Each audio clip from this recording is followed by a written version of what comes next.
Nagar Kurnool municipality పరిధిలోని 11వ వార్డులో గడప గడపకు బీఆర్ఎస్ పార్టీ ప్రచారంలో భాగంగా మర్రి జనార్దన్ రెడ్డి సతీమణి మర్రి జమున పాల్గొని ప్రజల సమస్యలు తెలుసుకుంటూ ప్రజలతో మాట్లాడుతూ గత కాంగ్రెస్ పాలనలో వార్డుల్లో రోడ్లు ఎలా ఉండేవి, ఇప్పుడు ఎలా ఉన్నాయని ప్రశ్నించారు.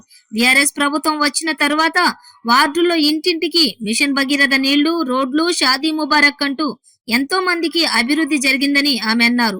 అనేక సంక్షేమ పథకాలు అందించామని ప్రజలకు వివరించారు. ఈసారి మర్రి జనార్దన్ రెడ్డిని భారీ మెజారిటీతో గెలిపించాలని ఆమె కోరారు. ఈ కార్యక్రమంలోని పార్టీ నాయకులు, మహిళలు, కార్యకర్తలు తదితరులు పాల్గొన్నారు.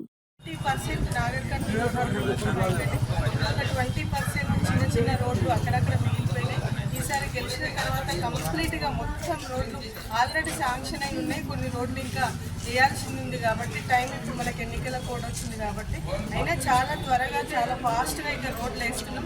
ఇక్కడ ఉన్న ప్రతి ఒక్క మైనార్టీ సోదరులకు ఈరోజు ఒక మీ భయ్య నిలబడ్డాడని, ఒక మీ బాబీ ప్రచారానికి వచ్చిందని ప్రతి ఒక్కరు మమ్మల్ని ఆహ్వానించి ఈరోజు మాకు అనేక స్వాగతం పలుకుతున్నారు వాళ్ళు కూడా. అందుకే ప్రతి ఒక్కరికి మైనార్టీ సోదరులకు, మైనార్టీ సోదరి మనులకు ప్రతి ఒక్కరికి నా రిక్వెస్ట్, మీరు అభివృద్ధిని చూసి ఏ పార్టీ చూడకండి, ఇక్కడ మీకు ఎవరేం చేస్తున్నారని చూసి ప్రతి ఒక్కరు మాకు ఓటేసి ప్రతి ఒక్కరు మాకు మర్రి జనార్దన్ రెడ్డి మద్దతు తెలుపుతారని ప్రతి ఒక్కరికి కోరుకుంటూ నమస్కారం తెలియజేసుకుంటున్నాను. Thank you.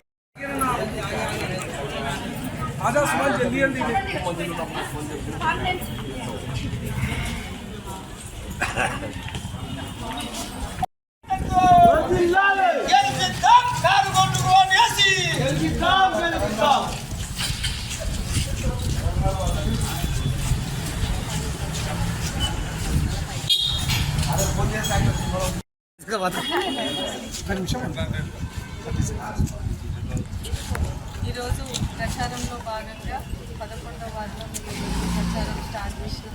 ఇక్కడ మైనార్టీ సోదరులు ప్రతి ఒక్కరికి ఒకటే రిక్వెస్ట్ చేస్తున్నాం, మీరు నాగర్ కర్నూలు డెవలప్మెంట్ ఉండండి, మర్రి జనార్దన్ రెడ్డి ఉండండి. ఈరోజు మర్రి జనార్దన్ రెడ్డి గారు తెచ్చిన నిధులు ఎంత మరి ఈరోజు ఇక్కడ అంతకుముందు మేము లాస్ట్ టైం వచ్చినప్పుడు 5 years కింద ఇక్కడ ఈ కాలనీలో కనీసం తిరగడానికి రోడ్డు కూడా